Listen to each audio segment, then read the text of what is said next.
Well, let's just see. Let's see if that works.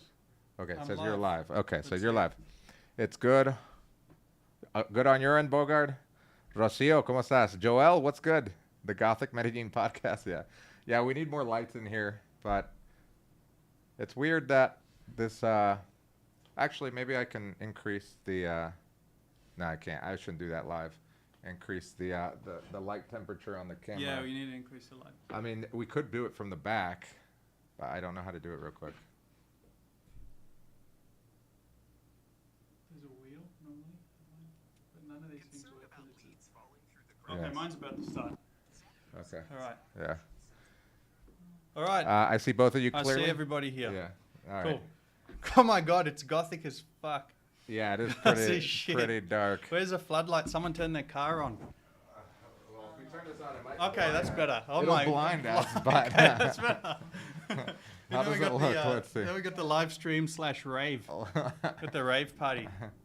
Oh wait, this is not even. You're not even like Yeah. up to date. Okay, it was loading. Better. Let's go, Julio Macia. Thank you. Okay. Can you see us at least? Yeah, they could see us a lot Okay, better. this I is think. better than Gothic style? Better or you, than you the want us to go Gothic. back to Gothic? Yeah, better than Gothic. Or we should go back to Gothic? No, this is better. All right, guys. Thank you guys for joining, by the way. I am Andrew Macia. Welcome to the first live in this office. We've had lives before, but this is our first live here. Mm-hmm. And I'm going to be doing a live. If you're part of my channel, Medellin Buzz, I'll be going live every Friday to answer any questions, talk about a certain topic. And then AK and I will be going live at least once a month. Yeah, the every the third Friday? Third Friday of every month, Third right? Friday Yeah. of every month. Yeah, third Friday of every month. Cool. Talking about different topics today. What's the topic today, Mr. The AK? topic, well, today we're just going to talk a random bunch of shit about what we've done during the week because I think that's kind of fun. Yeah. I want to do a special shout out to somewhere that I've just been. That's why I was actually late.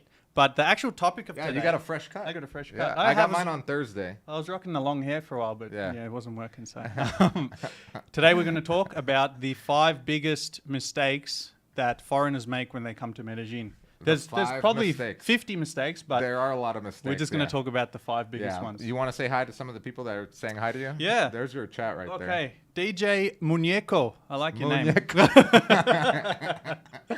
What's up, DJ? The girl voice that you guys hear is Luisa, which is our assistant. She's over here helping us. She assists us. Sean, how you doing, bud? Damien, Roman, nice Bang to see you. Bros? Carl, No, this is not a Bang Bros video. settle down. Settle down. Damien, greetings from Australia. What a champion. Where are you from, buddy? Let me know. But yeah, let's get into it. First, let me just explain why we were late and why we had so many technical difficulties. I was at the barbershop, Yeah. as you can see. And I just want to give a shout out to Beardman Barbershop. Beardman Barbershop. Beardman Barbershop. Where's that? Calle Diaz. Okay. So that's the main street is Calle Diaz. Yeah. And Diaz is the one Okay. where it is, right next to the Starbucks. Yeah. They do a great job. It's haircut and beard trim for only $10. $10. $10. $10 to US dollars. 10 so US it's like dollars, 40,000 pesos. Yeah, and they Nice. they treat you like a family. I've been going there for about a year. Everyone's like, "Hey, how's your channel going? What's up?" Blah blah blah. They take care of you. So Yeah. go to Mateo, tell him I sent you, and he'll look after you. Yeah, nice.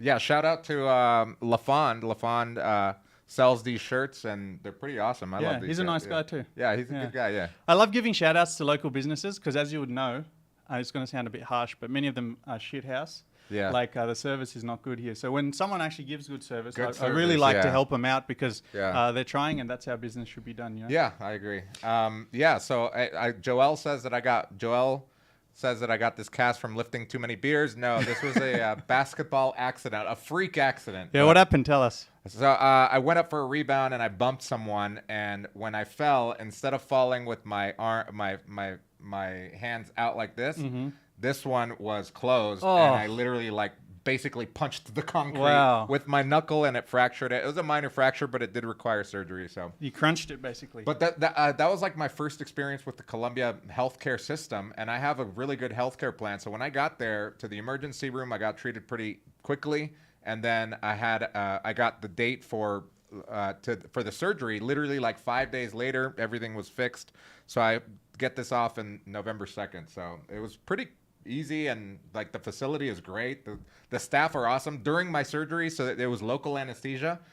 They had the radio playing reggaeton, vallenato. Literally, I'm in the surgery. I'm like, and this was happening. I'm like, this can't be real. I wish I had like my phone to show you guys this, but I didn't.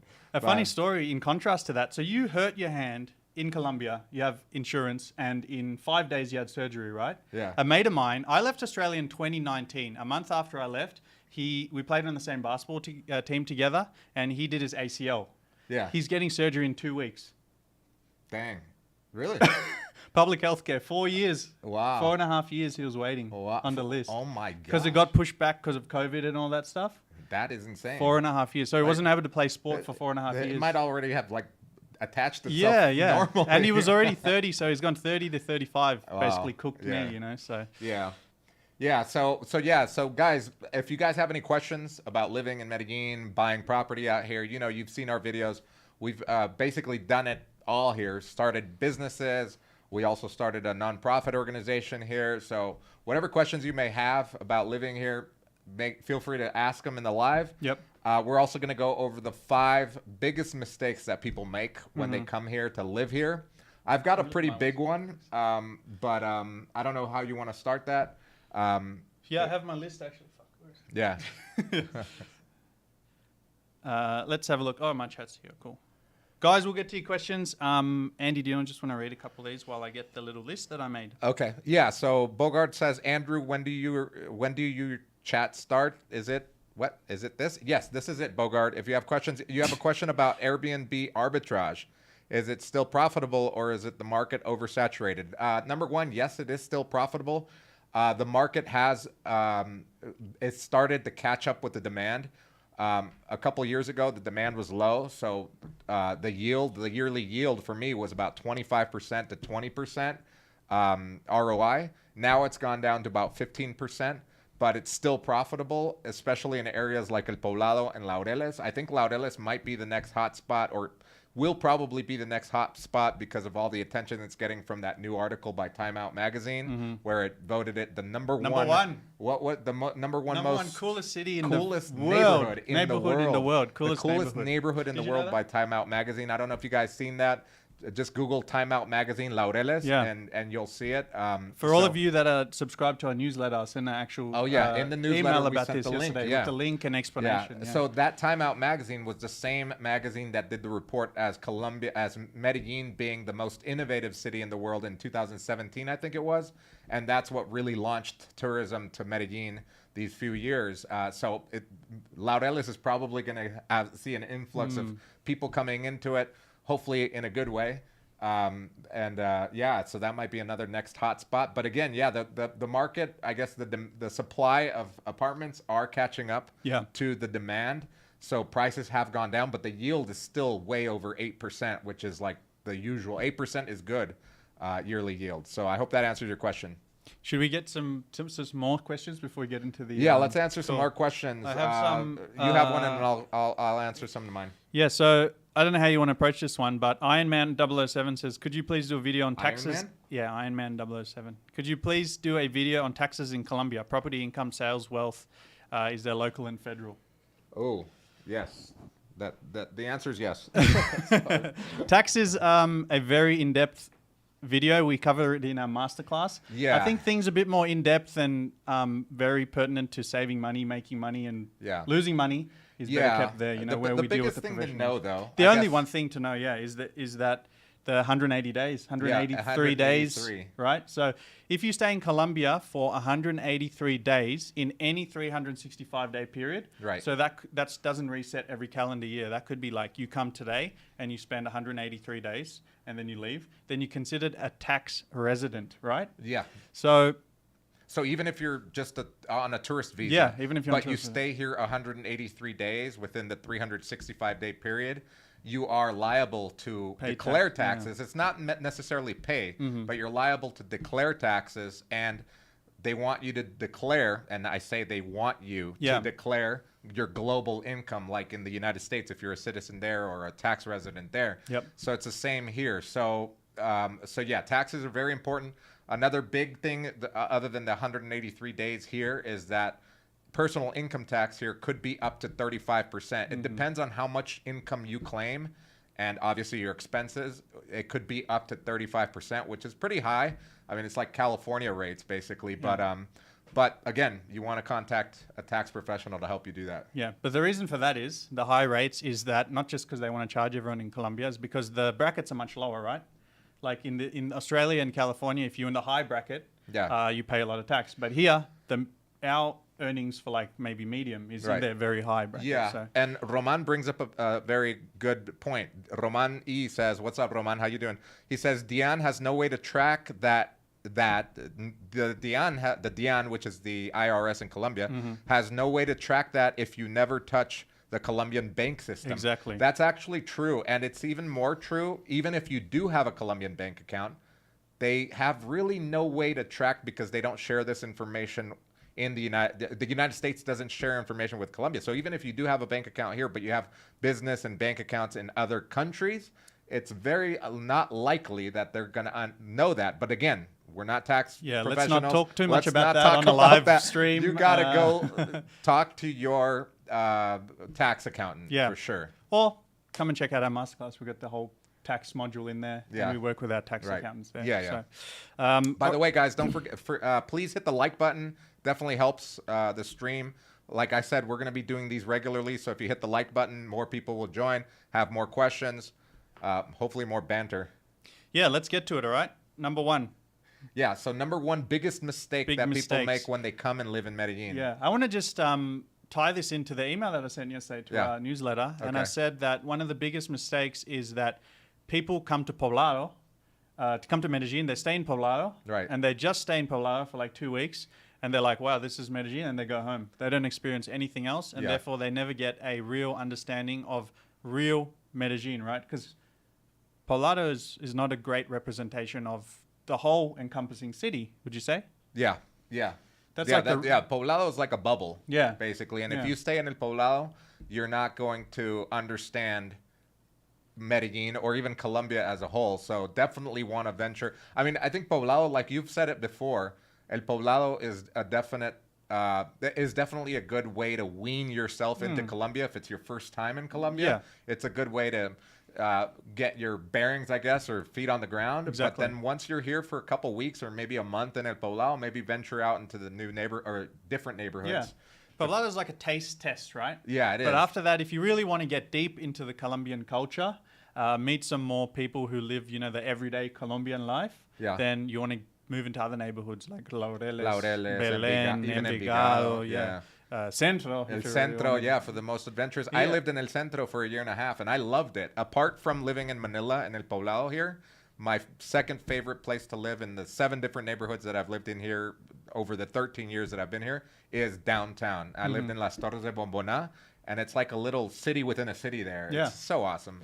Downtown is awesome. I've heard many stories of people, foreigners, living and having a place in downtown, paying like, half or quarter of what you pay in Poblado and loving it. They're just like, this is the real shit. Downtown, but again, a lot of pollution, a lot of noise, a lot of pickpockets. I never got pickpocketed, but you've just got to know how to navigate yourself. Just a lot of chaos, right? Sabaneta, El Gringo says Sabaneta is a great place to live. A little bit quiet, though. It's way depending quieter. What you want to do. It's almost like a small town feel. Yeah, it's more, I think mostly I've just heard of like retirees in Sabaneta, right? Yeah. I don't really hear many younger people hanging out there. Sabaneta is still more of like an old town feel. What do you guys think about that?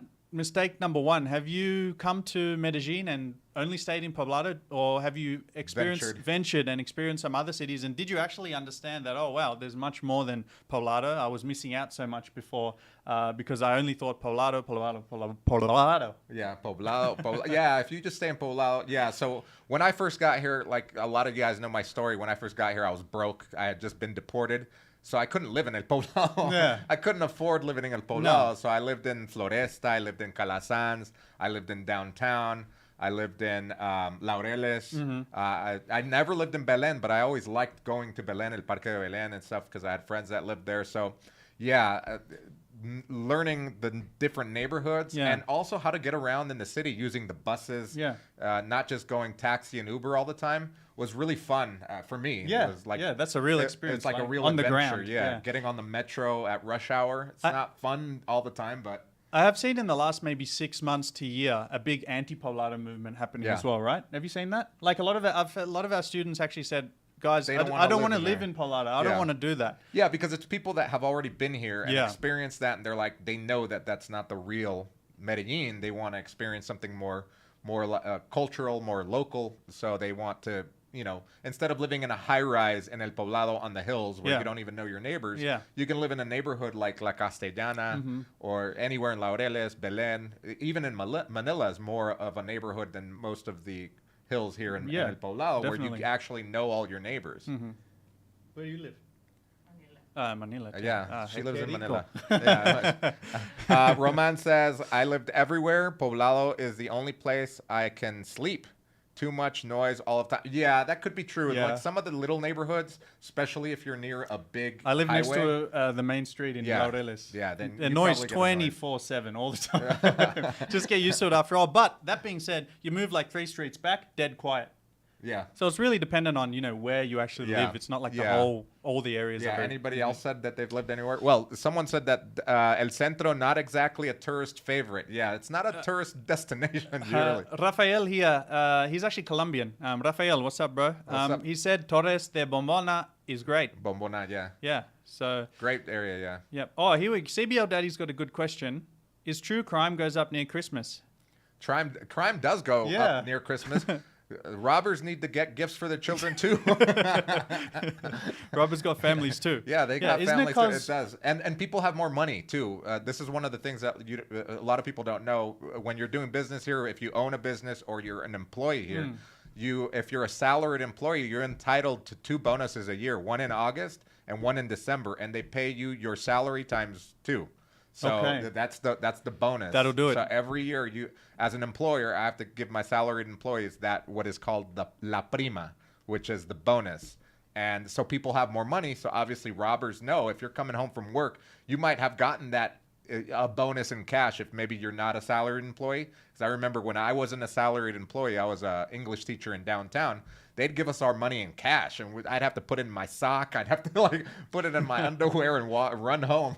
I don't know what's going on here, but Rafael's calling me daddy. Yes, What? daddy. What the fuck? Is that a Colombian thing or what? Papi, I'm papi. worried now. Is he No. trying to translate papa? Yeah, papi. It's like a bad Google Translate thing or what the fuck is Watching going on from here? India. Holy cow, what's up? Damn. India. Everybody, we got the whole world in here. Australia, India, Colombia, Yeah, US, probably. Where else are we coming in from? Anyone from countries that I haven't mentioned? Yeah. We gone worldwide, Andrew. We're going worldwide. Well, we even got someone named Zombie Farts Are the Worst. What's up, everyone? What's up? How do people pick How's these this names? your God screen damn, name? man. That's some crazy Canada. shit. Oh, he's in Canada. Okay, nice. That makes sense now. Do Americans hate Canadians?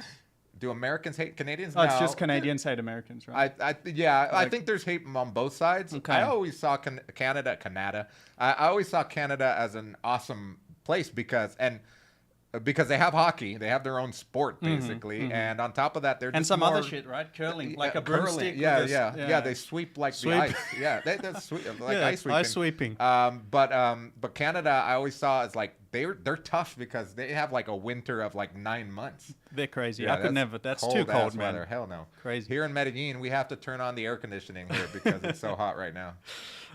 Should we get to? Oh, Raphael was apparently talking to CBL Daddy. He wasn't calling me Daddy. Oh. Guys, relax. Relax. Relax. Right. Don't get excited, Luis. Miami in the house. What's good, RB? Apparently, we have a producer We got today. NYC in the house. Yeah, our A producer, here. producer. We're moving up in this Yeah, world. we're moving up in production. We need better lighting though, but Sure. it's good. Should we get? Hey, Houston, Texas. John Fan. He's one of the OGs supporting us from the Fan. start. Appreciate you, John. El Gringo from San Francisco. Oi, Francisco from Puerto Rico. Puerto Rico, qué Bad bueno. Bunny, baby. JB London from the UK originally. Greece. Yeah. Holy shit. Let's Greece, go. Let's go, Greece. Man, Finland. What Finland. the fuck? Elias. Oaxaca, Mexico. Oaxaca, ¿cómo estás? Man, I never knew we had so many people watching from. El compa James. Isn't that exciting? Finland. Nice. All right, so Well, the let's- number one was only staying in El Poblado and not moving from there. That's Yeah, one of the biggest yeah. mistakes that people come. I have a and- name and for do these here. people. What's that? Super Gringos. Super Gringo. The yeah. one that only comes to Poblado, only goes to the bar. What's it, Patrick's or whatever? Yeah, the Patrick's sports or, bar. or my bar. Yeah. I'm kind of a super gringo because I did the whole. You're such a super gringo. I did the You whole didn't leave the tour fucking of Medellin. 2 blocks of here. I say one thing. I don't cross the river. I don't cross the river. If you need me to do something, don't ask me to cross the river. I stay in. Andrew's Poblado. too good for the rest of us now.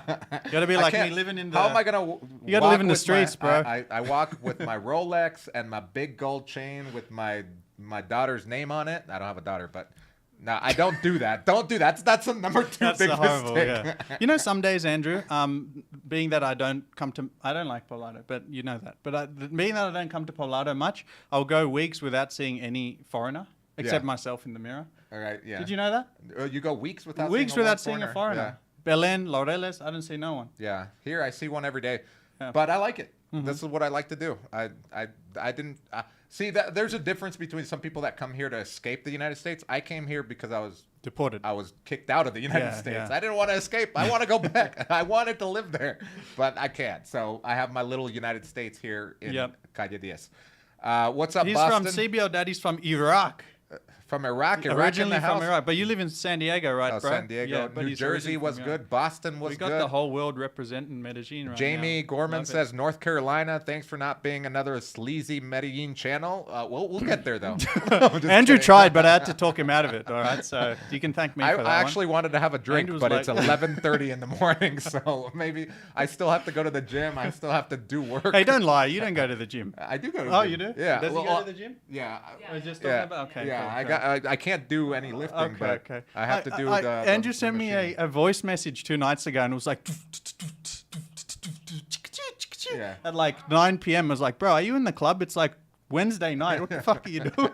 I was at the bar. It's at the bar. You go there every day to the bar? Only when there's sports on. So like So every right day now. Now there's yeah, right baseball, now, basketball, and football. So we're every in the day. golden time of sports during the year where basketball just started or Yep. it's about to start on Tuesday. We got MLB playoffs. We Yep. got the NFL in Goddamn. full swing. We Everything's got happening. hockey Yeah, starting. yeah. We got the Colombian Soccer League. We got World Cup qualifiers We got going on. Canadian broom we got sweeping. Canadian curling competition. We got everything on. But so- that's one of the beautiful things yeah. about the city, right? It's very easy to socialize. Someone can just come to the bar, Oh yeah. meet some people, watch some sports, and boom. Yeah, and In many other countries, like it's hard to find that, right? Yeah. Yeah. All right, after that long segue, let's get to number 2. Number 2 in the biggest mistakes that foreigners make when they come here. Let's talk about not making local friends. Not making local friends. I see these- just sticking to. yeah. That's kind of on the same avenue of staying in Poblado, and Yeah. then a lot of I've met a lot of people here that their only friends are other expats, Mm-hmm. and I've also met a lot of people that are here for maybe a year or 2 years, and then they leave Yeah. because they say they just weren't able to find a community. They weren't ever able to make like real connections with friends, and Yep. and they just didn't feel at home. And that's because they never really ventured. Number one, they didn't venture out. And number two, they didn't learn Spanish. So, like, in order to make Big local draw. friends, you have to learn some Spanish and at least try. But sometimes people just, they get comfortable and their routine, and then they're like, man, I have nothing here. Or their friends leave because a lot of expats do leave, or they travel a lot. So you're stuck in that same routine of trying to make new friends, and then they leave, and then you have to make new friends, and that gets boring and sometimes even lonely. Yeah, it does. I've seen many people actually. When we mentioned this one, not making local friends, Luisa gave us the. Are you Colombian or Venezuela? Venezuela. Venezuela. Okay, so. I is it- have Colombian friends, but I think they are like a little bit patriotas. Okay. They are super close sometimes. Okay. They're very cliquey They're here. very Yeah. cliquey. I've heard about the people in Medellin too being very Yeah, cliquey. Colombians as a whole are very cliquey. I wondered if that was true, but I haven't really had that problem. Yeah, me neither. I mean, I think it just depends on how you approach. Yeah. Yeah. I just go to like the sports ground, Yeah. maybe play some sports with people, and we And people, yeah, because you have a common theme. Yeah, a yeah. common thing and something in just. common. I think that's the main thing. Like a hobby, you go to a hobby and you do that, then Yeah. it's good. But maybe if you're just trying to meet people on the street or the bar or something, they might be a Right. bit more cliquey. Like, who Yeah. is this person? right. But yeah, I've seen a lot of videos popping up lately. Actually, like David actually made a video. Right, David. David Yeah, made a Life with video. David. Awesome channel, by the way, Yeah. guys, if you don't know it. He made a video like it's very hard. Why is it so hard to make Colombian friends or something? Yeah. I didn't like. Maybe you guys in the comments have been here. Can you write about? Because I honestly don't have any issue with I've that. never had a Well, problem like making basically, friends. the only foreigner that I spent a lot of time with is probably like a couple of our students and you as well, Yeah. and everyone else is Colombian. Like Yeah. I've had no issue with it as Yeah, well. yeah. Same here. Pretty much the people that I interact with that are not Colombian are from the bar. Mm-hmm. But like in my life, for example, like my employees, my friends that I go out with, most of them are Colombian or Venezuelan. Yeah. Yeah. We have here Rafael.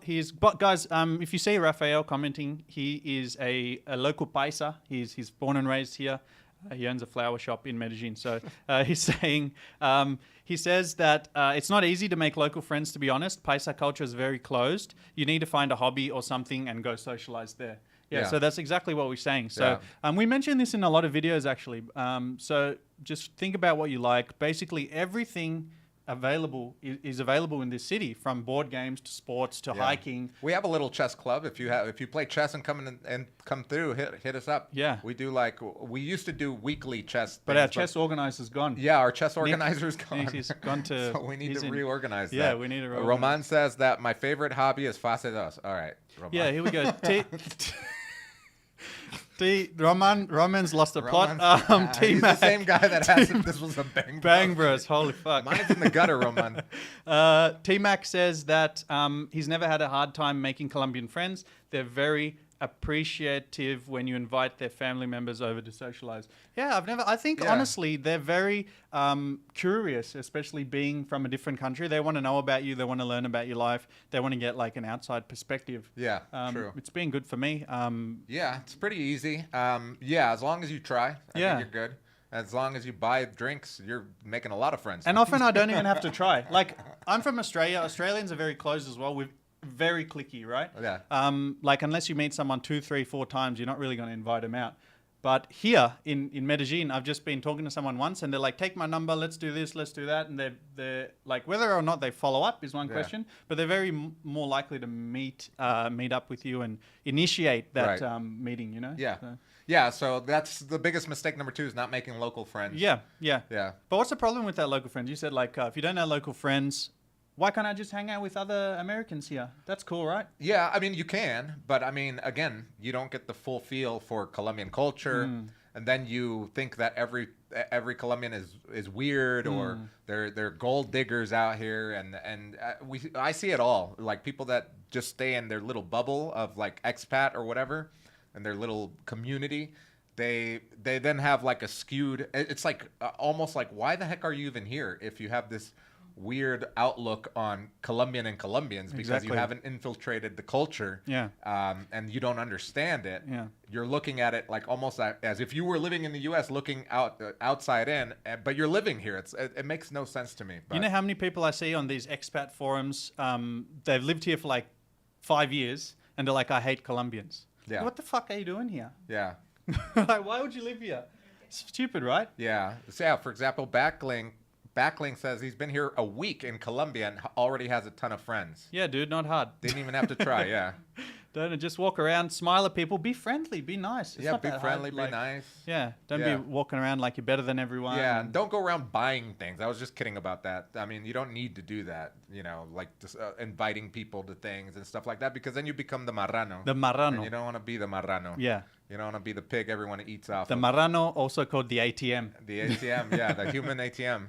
Yeah, so that's number 2. Number 2. Biggest. That's a very important one. That's I a big think one. if you fix this problem and actually have Colombian friends, your level of enjoyment in the city is going to go from like maybe 4 to like 10, 11, 12, right? Yeah. That's a T-Mac big says expat forums are very toxic. Oh, Yeah, they're the worst. It's weird, man. I don't know why Medellin in particular, because I'm part of the expat groups in all the other countries that I've stayed in. For example, like even in Guatemala, Mexico, places that I've been to, there's groups on Facebook, and they're never as toxic as the Medellin. Even the ones in Cali and Barranquilla that I'm a part of in Bogota, the expats there aren't as toxic, but for some reason, Medellin attracts very toxic people. I don't understand it. I don't really care to understand it, but it's true.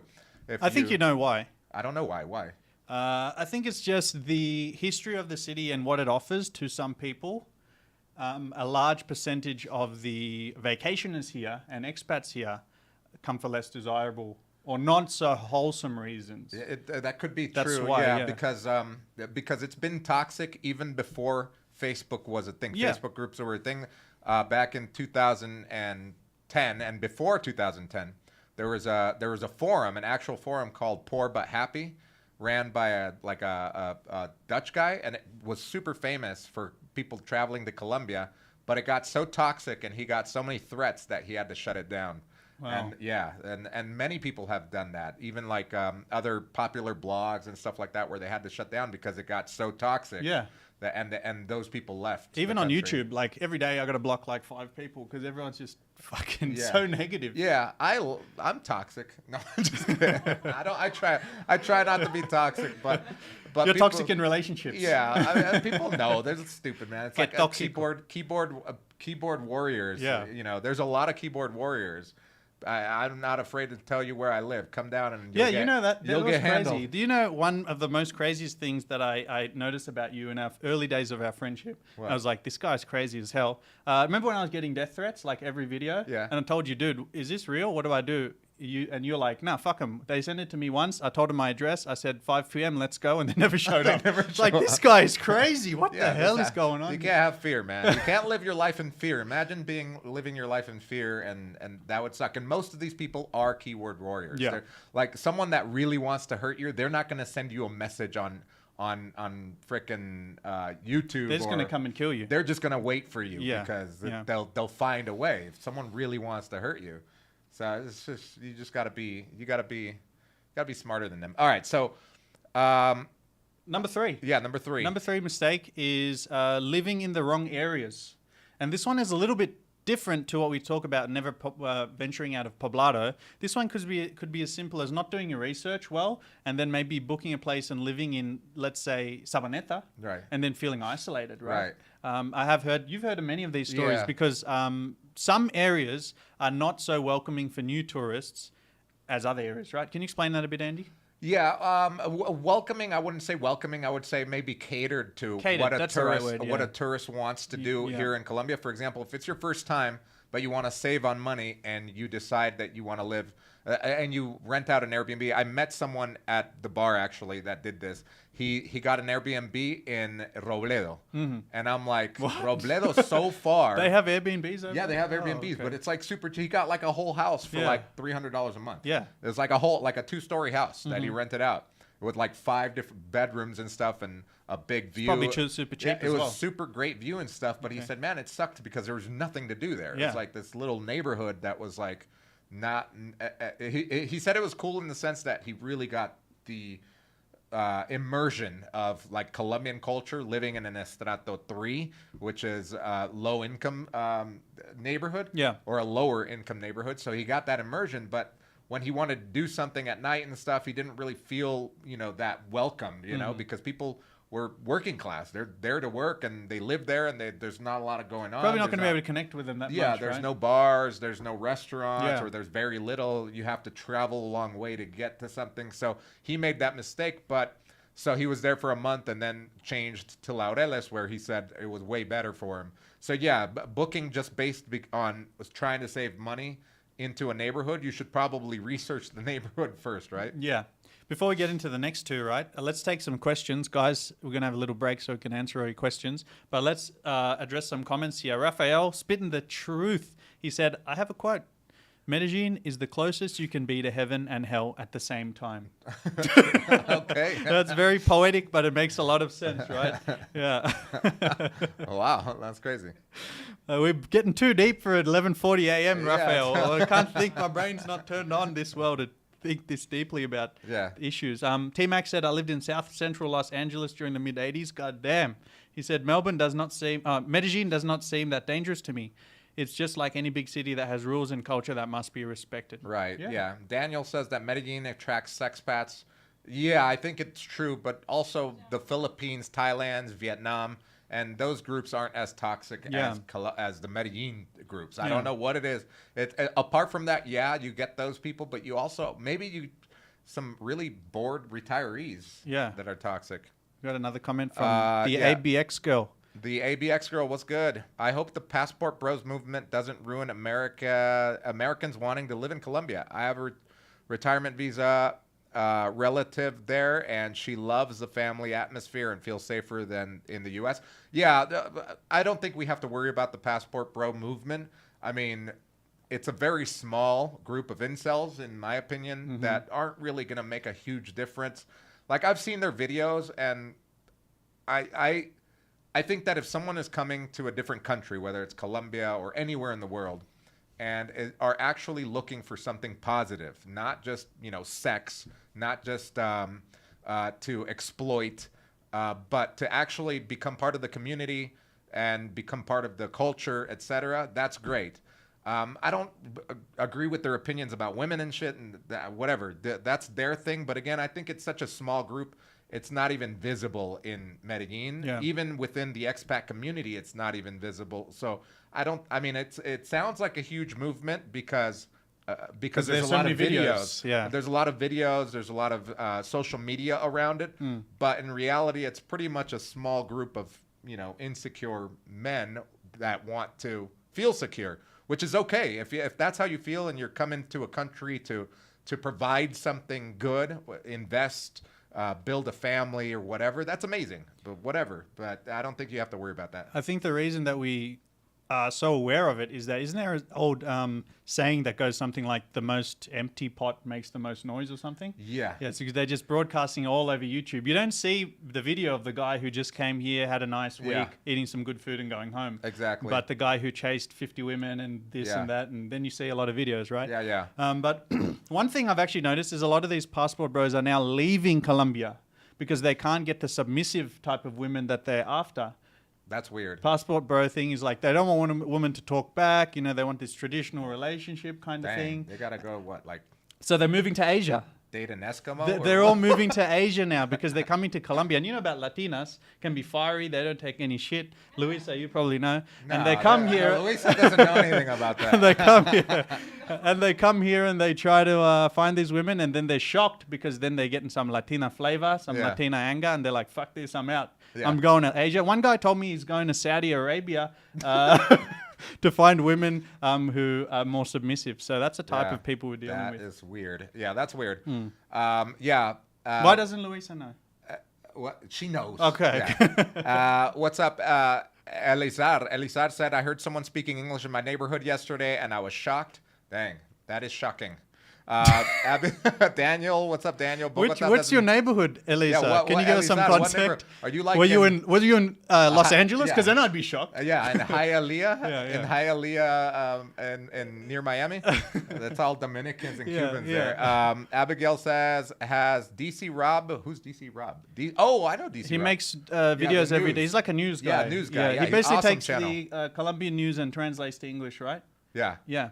Yeah, DC Rob has not been on our show because this is our second live ever, and DC Rob's been doing videos forever, and he does lives, I think, too. I love watching his channel. I get a lot of my news there because I don't watch TV. I watch YouTube.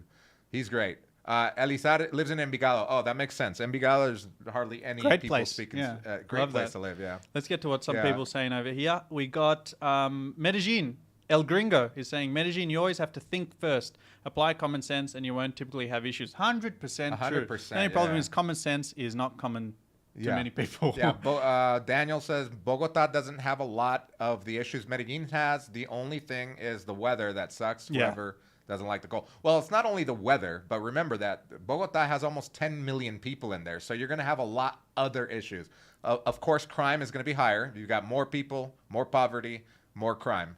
Number two, traffic is going to be even worse because their public transportation system is not great. And on top of that, everyone has a car or two because of the pico placa, ton of motorcycles. So traffic's even worse because it's just more people, more density, more noise, more pollution. So you get all those big city problems. But Bogota, when I lived there for 6 months, I liked it. Yeah. I liked living there. But again, the weather is the thing that I didn't like the most. That's why I stayed in Medellin for 13 years now. If the weather was better, I might even consider living in Bogota, to be Colby honest. from Rhode Island, what's good? There's a lot more options in Bogota. It's a lot more varied because obviously 10 million people, and it's a lot more multicultural, multinational, international city is what I'm looking for. Rafael, what do you think about Bogota, man? I'm interested to hear your comments. What about the people in What about the... in Bogota? in Bogota. Yeah, what about the Rolos? Yeah, they're called. They're called. Maybe it's the capital. Yeah. But Well, you I think think about it, it's- right? Where people are doing more work, like Bogota, because it's a business city. They're going to work there, right?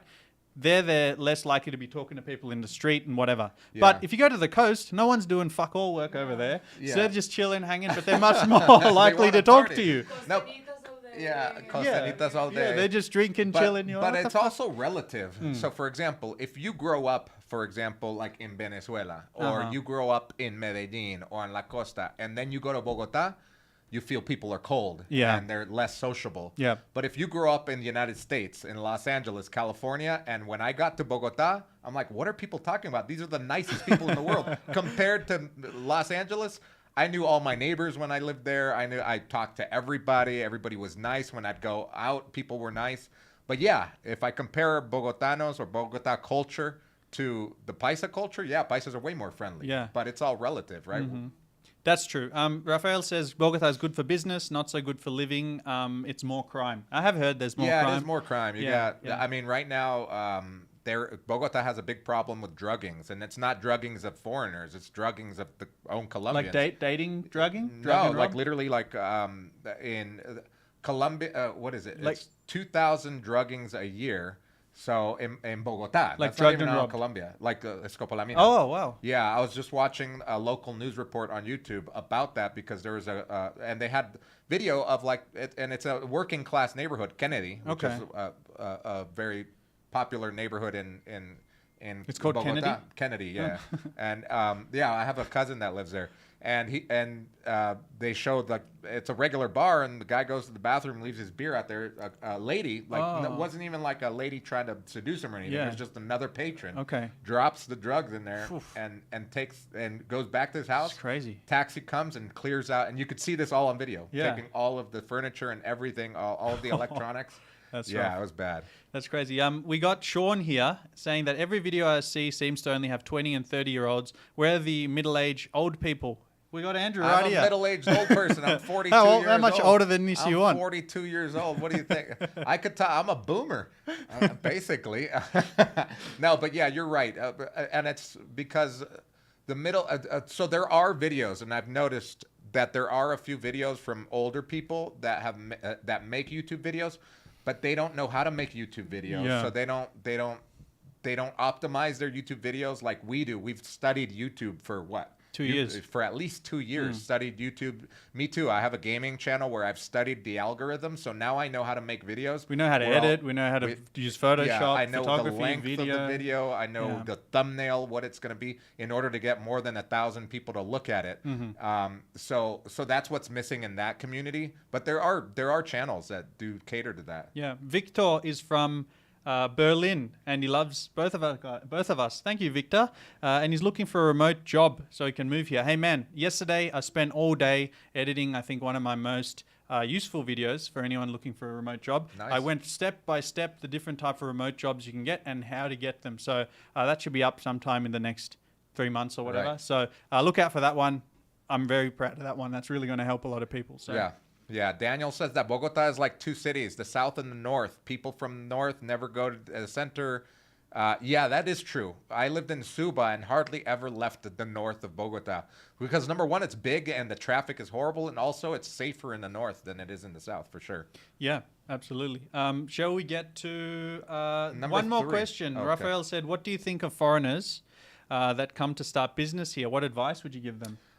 Good question. Foreigners that want to start a business in Colombia. So first of all, what type of business are you going to be starting? So is it going to be a brick and mortar? Or do you want to put up a restaurant, a bar, some sort of service? Are you catering to Colombians? So for example, I started a business here, but I don't cater to, I started my business here with my business partner, my other business partner named Joel. We started Not our me. business, not Joel, but another Joel from the Colombia podcast. You might remember Canada Joel, from let's call old him. school guys. So we started our business, our digital marketing agency, where we do search engine optimization for businesses, and we started it looking for clients here in Colombia. We did that for a full year, and literally we gave up on Colombia because people we couldn't make enough money, and Colombia is so cliquey, even in business, that, for example, the son of the hotel owner's son that has a camera that wants to become a photographer and do social media, they're going to hire him over a professional firm because he's got what they call here palanca, right? He's got la rosca. What's that? Like la rosca, he's got like an in. The connections. He's got an in. Yeah, he's got an in. So so we weren't getting any work. So then what we did, we built our team here, but for catering to clients in the United States. So we have a corporation here or a company here that caters to a company in the United States, and the company in the United States does all the work for the United States clients. So it can be a little complex, but yeah, so it really depends. But those of you wanting to start a business here, finding talent here is pretty easy, and you can find competent people here for sure, well educated. The education system here in Colombia is pretty good. The public one, especially like public universities, if you compare them to like even public universities in the United States, are pretty darn good. The only thing that they lack really is the English level. People learning English, the people that do learn English, they learn it really well. But the people, for example, I'm amazed at Venezuelans that come here. I was just about to say that. Because Venezuelans' like education system incredible teaches them English very, very well. And it's to the point where almost every Venezuelan that I meet that is a professional speaks English. Whereas in Medellin, particularly in Medellin, you have less people speaking English, but those that do speak English are very valuable because their work ethic is pretty darn good. The other thing to note is that Colombia has like the second most national holidays in the world. So there's going to be a lot of long weekends. So you got to adjust for that as well. The biggest takeaway that I would agree with is that don't try and do business in Colombia because it's going to be too difficult competing on price. That's one big issue that I found when I came here, and I was first dabbling in some photography and general videography, right? Non-specialized videography. Yeah. And it was just too hard because, I would be charging my normal rate, and then some local would just be doing for $5 an hour. And then for someone who doesn't really give a shit about something more advanced, they're just like, whatever. Yeah, they just, so it's very hard to the lower price. Yeah, so the biggest thing is whatever job you're doing, just think how you can set yourself apart from cheaper local labor. If you don't have that, then you're really going to struggle. Yeah. Another question along these lines is, if you make a product in Colombia to sell in the U.S., will the shipping kill you? It depends. I have a friend who owns Hija Mia, the coffee shop, and he sells coffee. He sells coffee beans, and he'll also export them. And he's been doing that for the last 6 years, and it hasn't killed his business, but it's been addition to his business. That's not his sole source of income. So I'd be interested to ask him is, if you didn't have your coffee shops and your restaurants and you solely exported coffee, would the cost of shipping kill you? It might, right? It might. Yeah. Because that's just an addition to his business. True. One thing I'm very curious to find out is on Amazon, right? If you import something that's over $200, you get hit with all types of taxes, and it's not worth doing any type of business. I wonder if you have like some kind of wholesale account for this guy, like maybe importing stuff.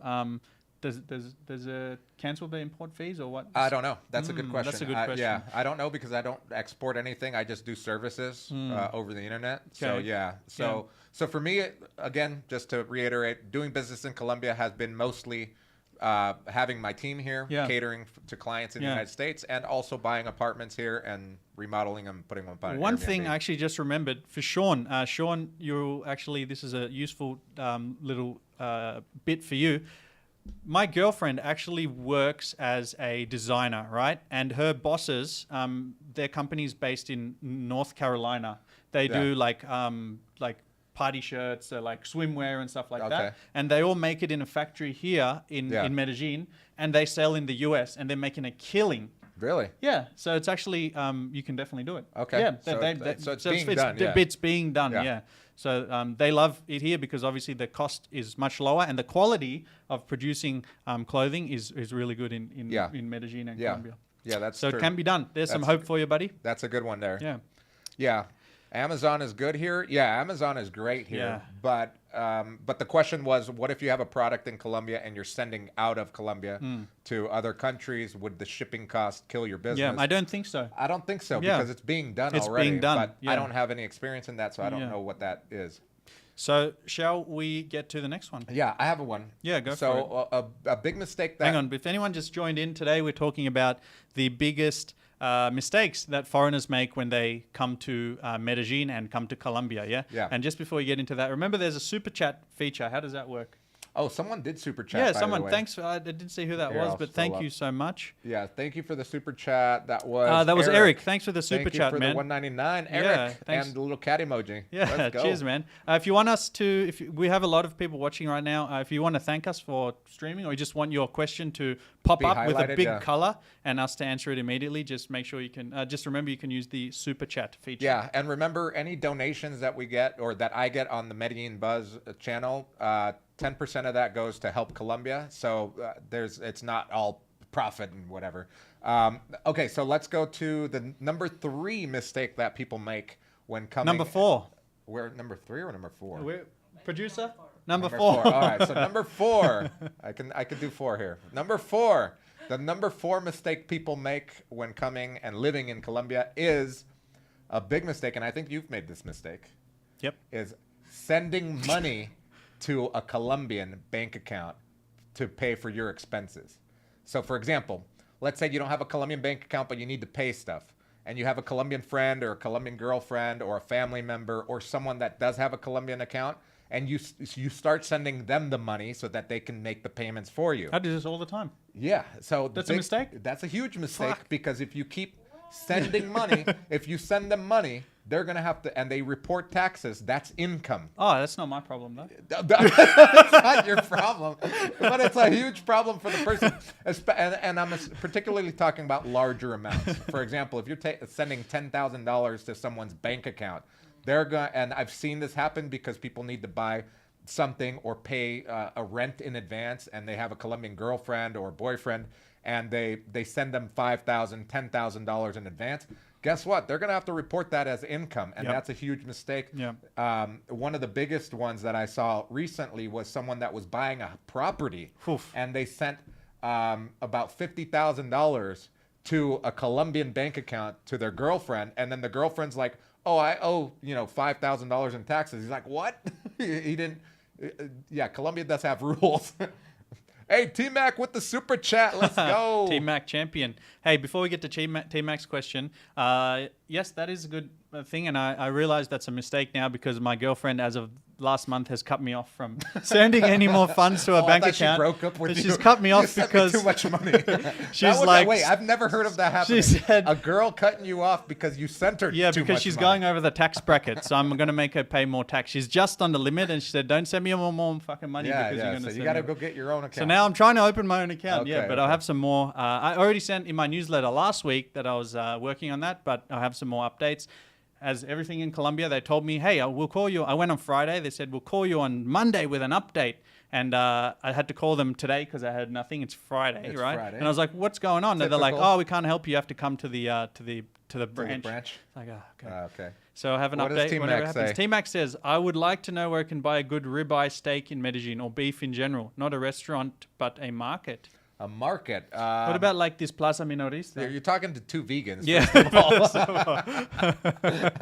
But when I did eat meat, yeah, you could go to like any of the big markets, like El Mayorista or La Minorista, and they have a huge meat market section in both of them. Even Placita de las Flores in Barrio Boston in El Centro has a big like underground meat market, and that's where you can find some really good product. Yeah. And also there are like local butcher shops that are better than others, so you just have to venture out, maybe even ask in the groups without being killed by the toxic people. Plaza Minorista is a good one because if anyone's been following me from early days and they remember when I did those series of videos with Felipe, he was the taxi driver who was like falling on hard times, and a few of you might actually be in here. I don't know how many of you guys still from that time when we raised money for him to redo his apartment, and also we went out shopping. We went to Plaza Minorista, Yeah. and we did a whole shopping for him and his family. And he Okay. said he always comes here because they have really good meat, and Yeah. it's much like 50% cheaper than at the supermarkets and stuff. Yeah. So Plaza Minorista is the name.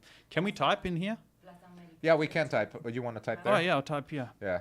So AK is gonna put it in his chat on his Plaza channel. Minorista, and which one? Plaza Majorista America, close to Estadio. Plaza America. and Close Majorista. to Because Minorista is actually in Itagüí. no, it's No, here. Majorista is in Itagüí. Minorista is in downtown Medellin. Mayorista. Yeah.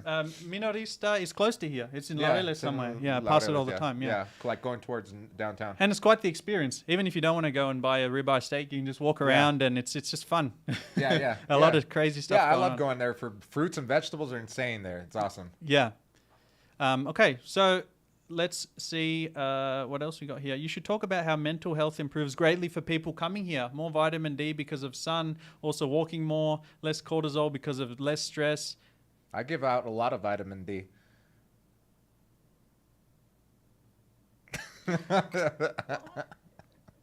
Luisa's looking at him Like, confused. what's going on? We got women in but- the room, mate. Come on. Clean it up, It went son. over her So we head. just got people thanking us for being clean channel and you're fucking it Sure. up. Okay, sorry. Well, I gotta keep Goddamn, it Andrew. family friendly.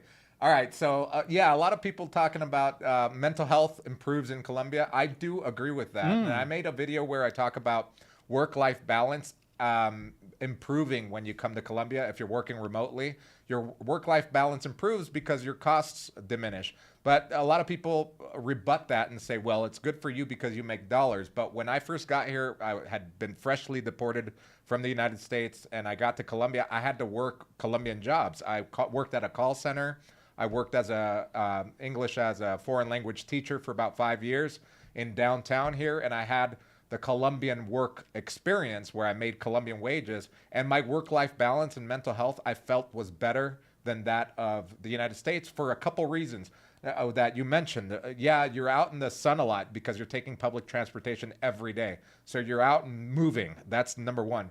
Number two is Colombian culture is way more social. So I still have the same friends that were teachers back then, still as friends today. I still hang out with them. Back then, it was normal after a work day to go grab a beer or go to the gym with someone that you work with or go play pool at the local pool. I mean, it's so much more social than in the United States where after work, you just go home and veg out. Yeah, Maybe eat, Netflix, maybe and chill. gym, cook dinner, Cook sleep dinner, every day. and you're alone. Yeah. And you don't talk to anybody. Whereas in Colombia, when I didn't have much money, I had to roommate a lot. So no matter what, I was coming home to a house full of people, or at least another person. And on top of that, my social circle was just big.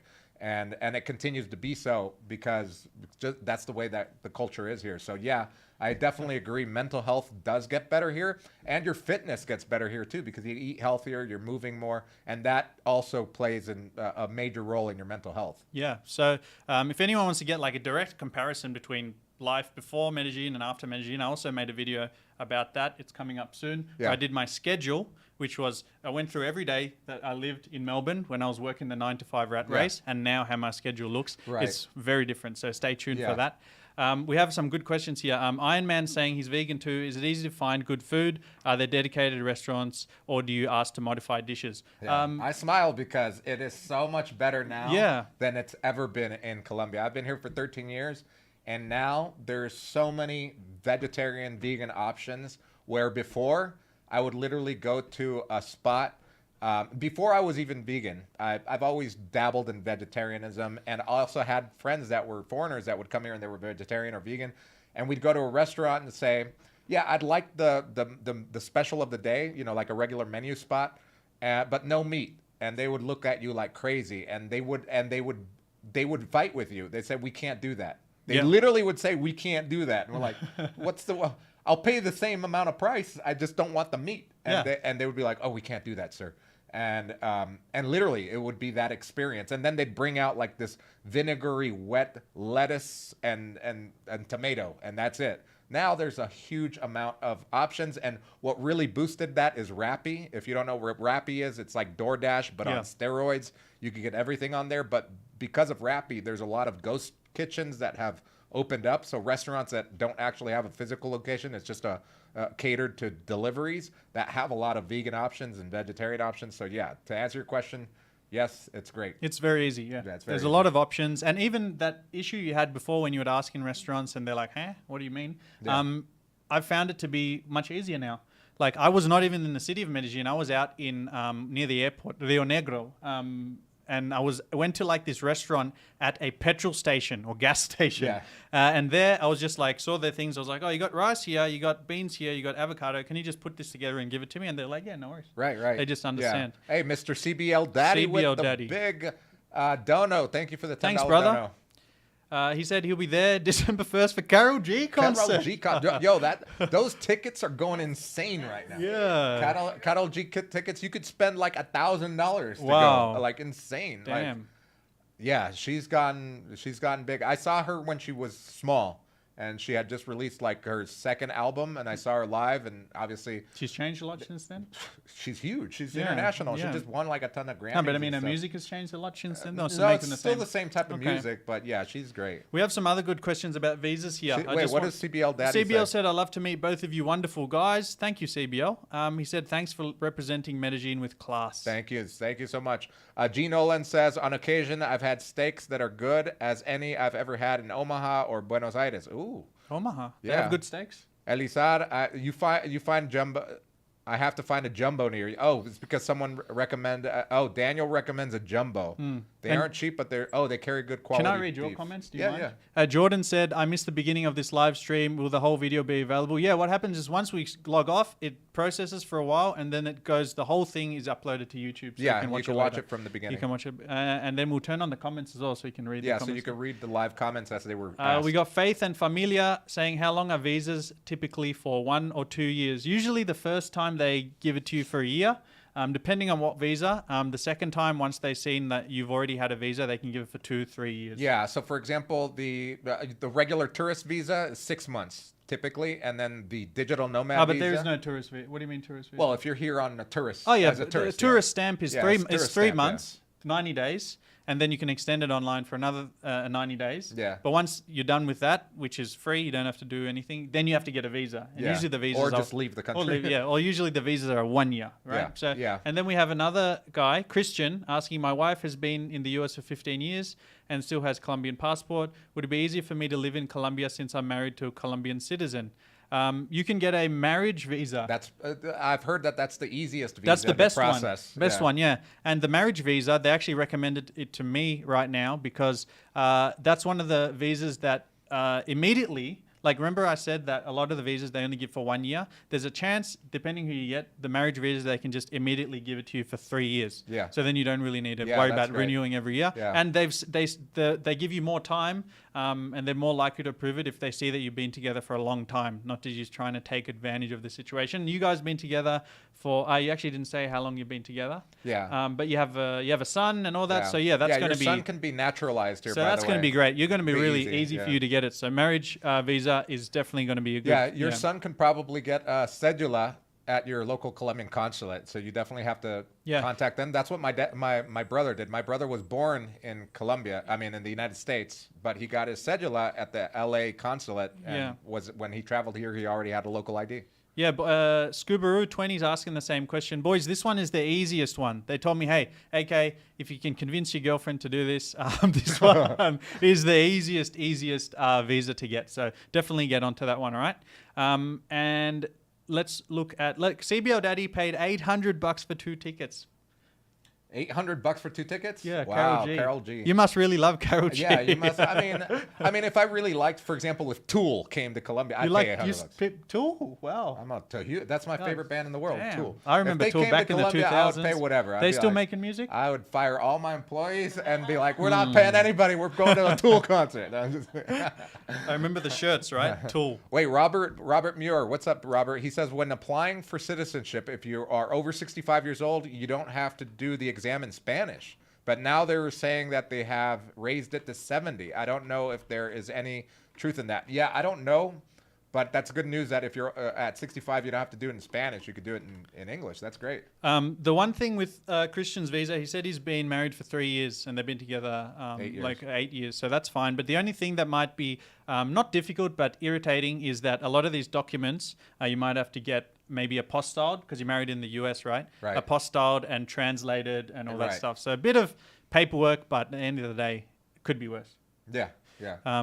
So yeah, what was our mistake that we're talking about? Yeah. The mistake was sending people money. Sending people money. To Colombian bank Okay. accounts, especially large amounts that could be taxed. Mm-hmm. That's a big mistake. Yeah. Make sure to figure that part out before you start sending money to your Colombian girlfriend and then her getting mad at you because she's gonna have to report taxes. Okay, number 5. Number 5. What is number 5? Number 5, I was going to say, is on the topic of visas. Yeah, visas. And we were talking okay. about visas. Is that people either doing visas with dodgy visa lawyers, Yeah. or trying to do it themselves and getting it rejected. I've seen many, let's call it expat heroes, trying this and getting it rejected, and Ooh. then they. What happens when you get rejected? Like, can you not apply again or what? You can apply again, but the problem is, right? For example, now I have, let's say I have 2 months left in the country on my tourist stamp, yeah? Right. And I apply for the visa, and then they take 2 months or 2.5 months to answer, and they say you're rejected. Now I'm illegal because I've stayed longer. So now I have to pay a fine when I exit, right? So Right. they get you in those type of ways. Right. Yeah. so- Okay, I see. Yeah, I had, and you got to watch out for the lawyers here because a lawyer is not actually a lawyer. It can be just someone who processes visas. But they advertise as a lawyer. Yeah, visa immigration services or whatever. Wow. And you got to watch out that you got to ask them, are you actually a trained lawyer? Because there's a big difference, right? I had a mate who actually applied for a investment visa. He had been here 8 years in Colombia. And he got onto a visa lawyer and applied for this investment visa. And she didn't, I forgot the details, but she didn't tell him one integral thing about bringing in the money or something. Yeah. And his whole visa got rejected. He lost like the $1,000 in application, and he had to immediately get out the country. And he had to pay a fine because he was illegal when he left. Right. So all in all, it cost him like $2,000, and he never got the visa. Dang. So that's one of the biggest issues I see, and I see it all every day on Facebook. Like, oh, this visa lawyer did that, this visa lawyer did this, and I even had a situation myself when I got into trouble from some dodgy information. So, have you seen that happen before? Yeah. I've seen, I guess you see those when you make mistakes like that, they could be costly. So you just got to make sure you got to vet the people, and you vet them by getting referrals from people that have worked with someone that has actually done it for them. So that's the best. Jason John L says, I could tell you guys are nerds. Yes, I'm a huge nerd. I'm a video game nerd. I'm a board game nerd. Yep. Basketball Chess nerd. sports nerd. Yep. Yeah. You study and like to learn things and be smart. That's nerd as shit, dude. Yeah. It's yeah, better to I mean, be stupid, You can't right? own 3 businesses and not be a No, nerd. you got to be a at some loser, point. and it's better to be cool than be intelligent, right? Wait, a lot of foreigners come to Colombia and Latin America. You guys come off as weird and awkward. Well, first of all, I am Colombian and I was deported from the United States, so that really doesn't really apply. I think maybe people watch us because we're a bit weird and awkward as well. Yeah, I Maybe think, it makes us interesting. Yeah, it makes people more interesting, I think, yeah. Anyway. Yeah, I am weird and awkward. Yeah, until I get drunk, then I get weirder. All right, guys, send us your questions. I think we might even have more than 5. Andrew, I see you looking at me like you might have some more mistakes. Yeah, I mean, there's a ton of mistakes that people make here when living here. One of the biggest mistakes that I've seen here, and it's in regards to buying property. So I've gone through this process 5 times because I bought 5 properties. I'm in the process of buying another one. So hopefully that'll work. Hey, CBL Daddy with the big $10 dono on Let's the go. Medellin Buzz. Keep doing great work. Hopefully I'll meet you both in the future. Yeah, CBL, you got to hit me up when you're down here. You guys I can think go to we're on Carol G Instagram. together. Yeah, I think we're connected on Instagram. I'd be down to go to a Carol G concert. There's so many girls that go to that. It's amazing.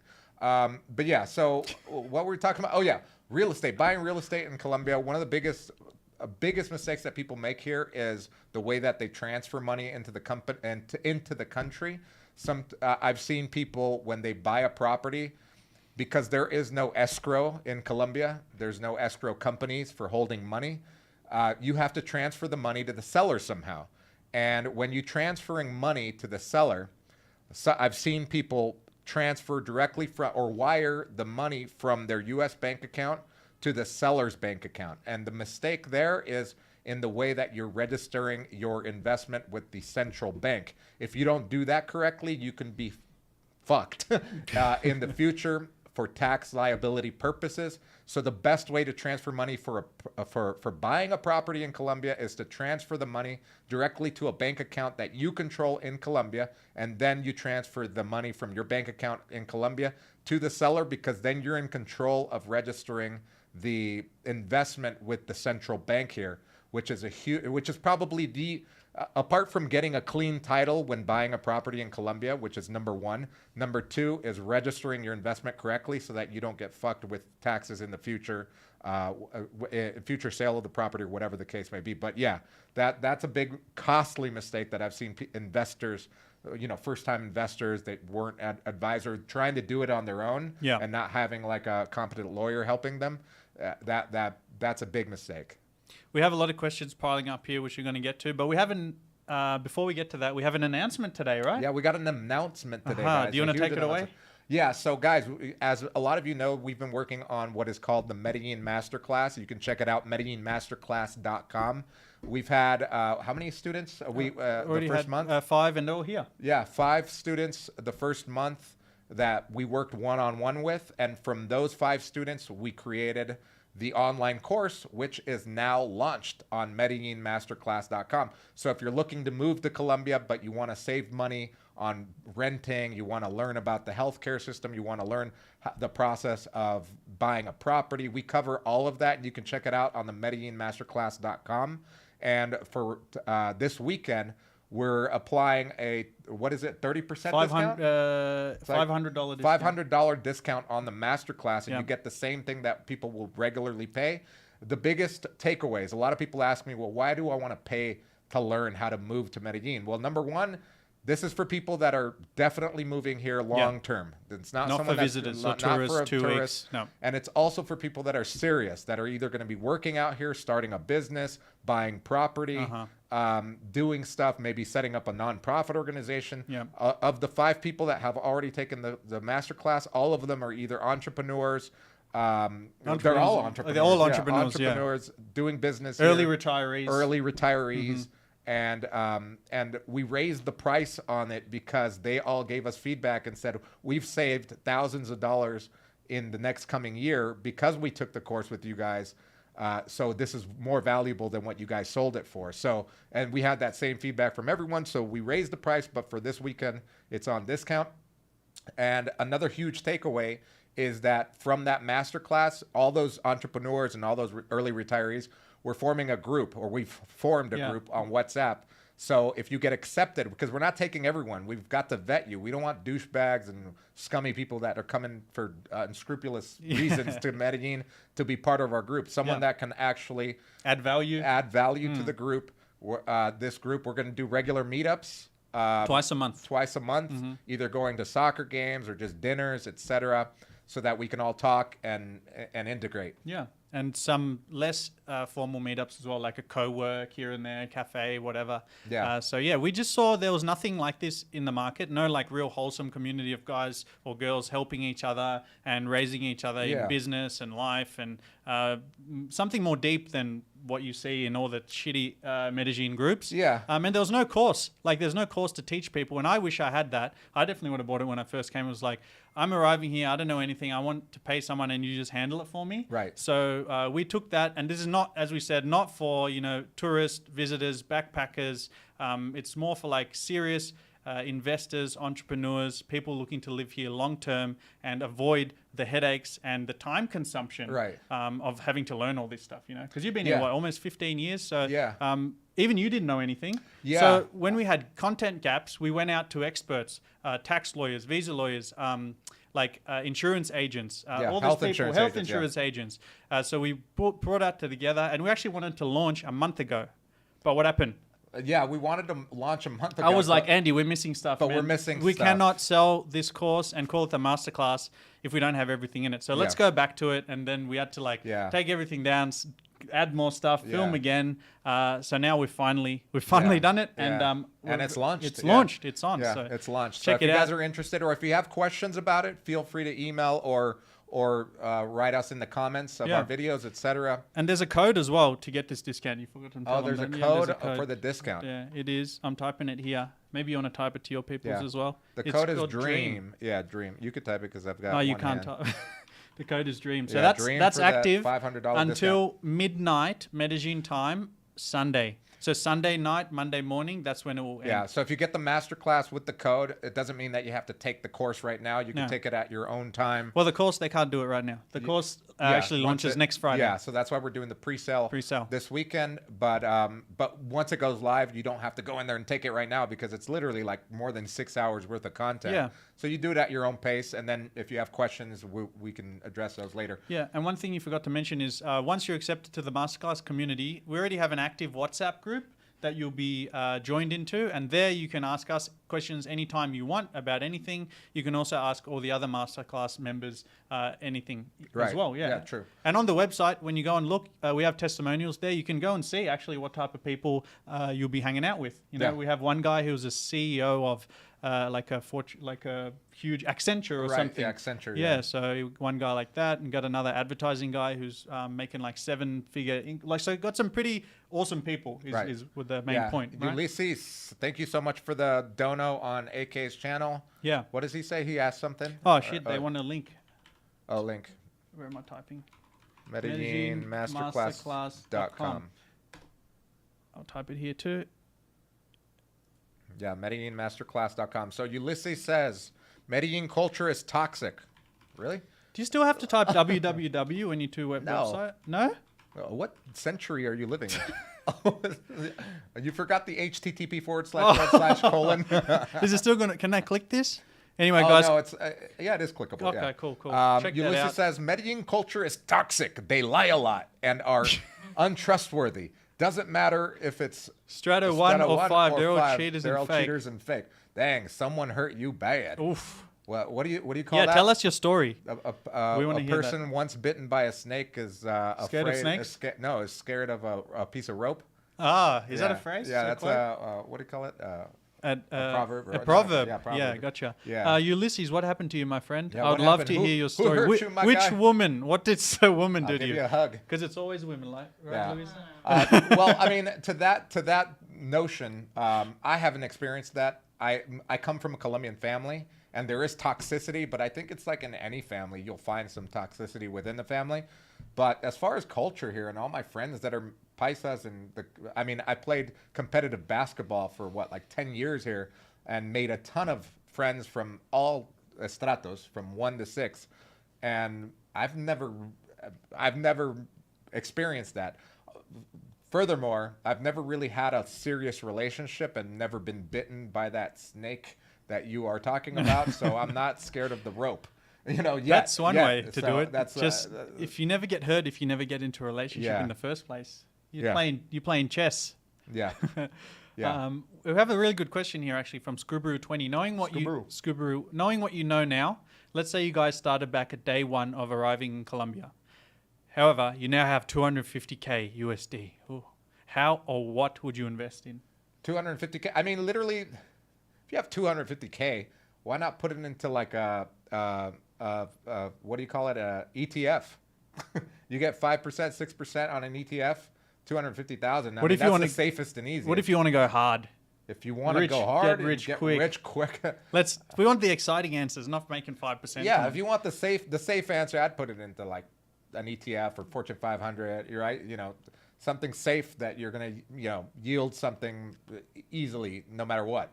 Now, if you want to go hard and go big or go home, I mean, and you want to do something in Colombia, I would probably buy property here. I would buy a couple property. $250,000, you could probably buy two. Or one really nice one and gut it and remodel it and do all that. How much does a good property cost? A property, for obviously example, in Laureles, Poblado, but let's talk Poblado. That's yeah, going to be the Poblado, highest, because right? I know the comps here. Yeah. So because I'm recently looking for a new property to buy right now, I've looked at about 20 and made 2 offers. A good deal here, a good deal in El Poblado, in El Patio Bonito, Castropol, Manila. A good deal is about $100,000. That's for a good property. And then on top of that, you're probably going to want to remodel and put in between $30,000 to $50,000 into the property. If you're going to be putting it up on Airbnb, including furnishing it and putting nice amenities like or electronics, etc., all that stuff, it's going to cost around anywhere from $130,000 to $150,000 total investment. And then from that, you can yield anywhere from being very, very conservative, 10% to 20% annually. So yeah, you can 20%. Yeah, 10 to 20%. That's much more than 5. Yeah, it's much more than 5, but then it becomes a business. You got to be on top of it. You can, and then the rest of the money that you didn't invest, that you have left over, then you can maybe make another investment into a property or maybe a safer investment.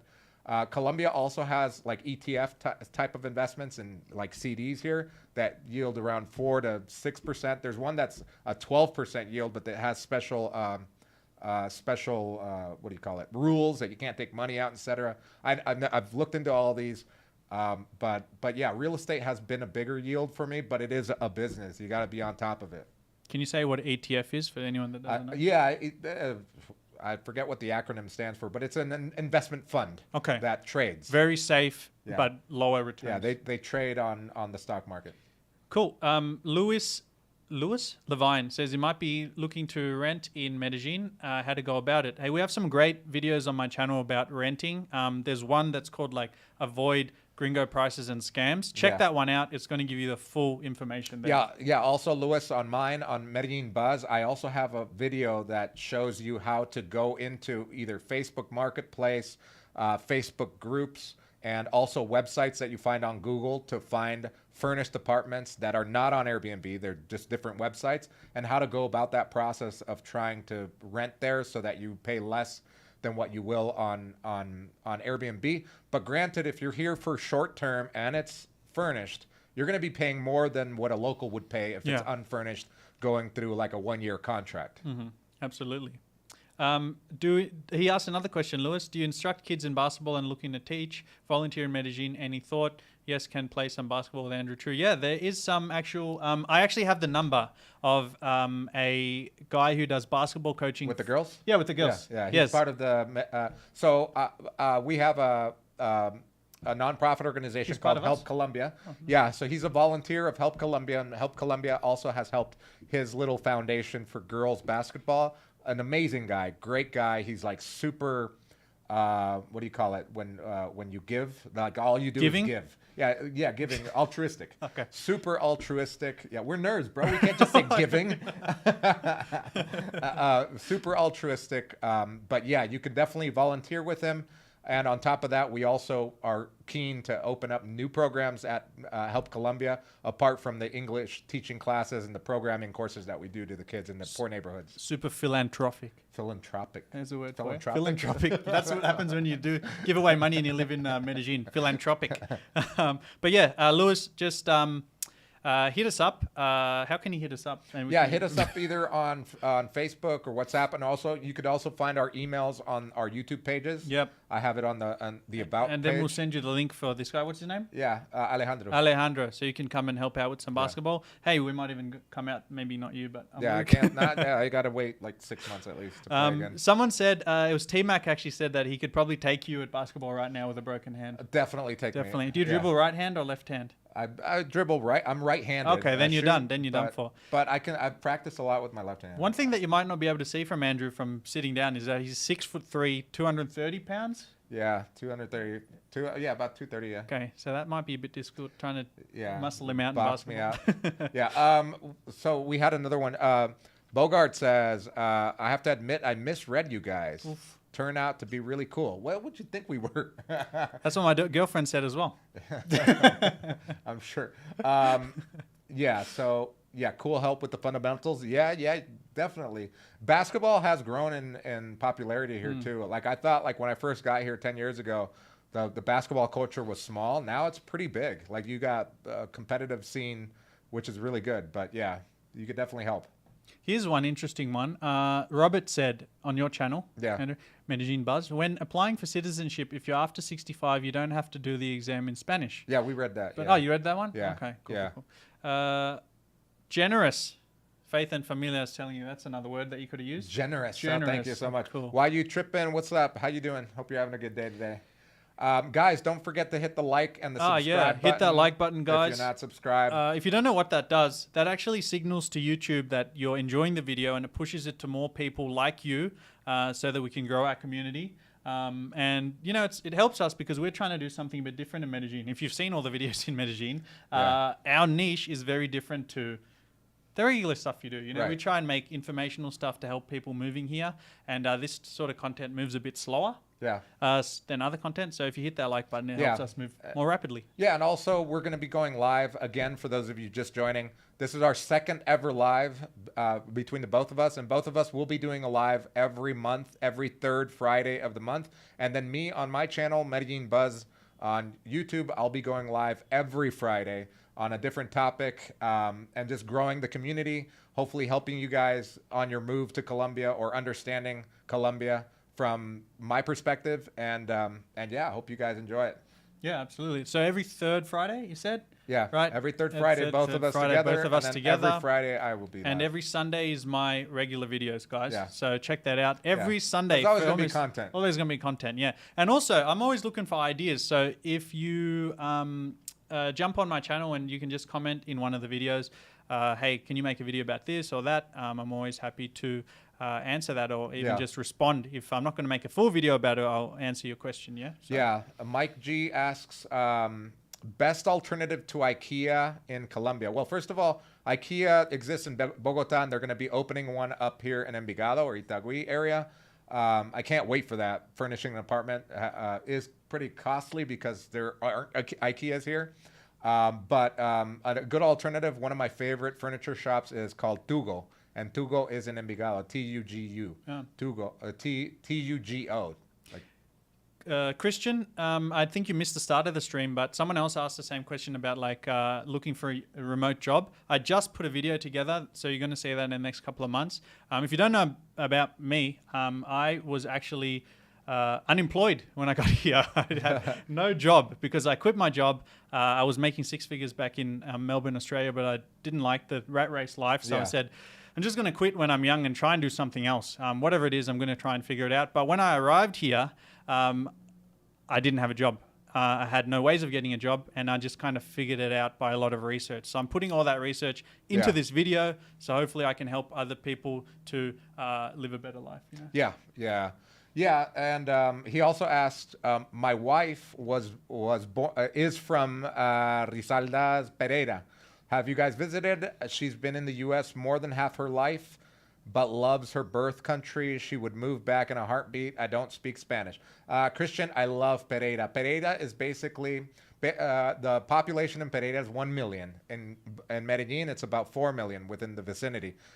So what I describe Pereira to my friends or anybody asking is that Pereira is like a mini Medellin. Basically a mini Medellin, and so there's less things to do. It's smaller town feel, but it's cheaper. You don't speak Spanish, you'll be fine. If your girlfriend speaks Spanish or your wife speaks Spanish, you'll be fine. I was hoping that Carolina, guys, if you don't know, Carolina Diaz commenting is my girlfriend. I was hoping she wasn't. Hey, Carolina. Hoping she wasn't watching when I mentioned this point. But we have a funny story that we always joke about. Is that when I met her, I was unemployed, and she always says, when I ask you what you do, you just said your job was not on. And I was like, yeah, it wasn't on. It also hadn't been on for the last year, but that doesn't. So that's a little inside joke of her. She's always like, you told me your job wasn't on. You never told me you were completely unemployed. Dimitri on my channel. That's how you do it. What's up, Carolina? How are you? Dimitri asks, would you... wait, hold on. Wait, it says, why would a landlord give someone a good price on an apartment if he can't rent it out on Airbnb? If he can rent it out on Airbnb and another platform to get much more? That's a really good point.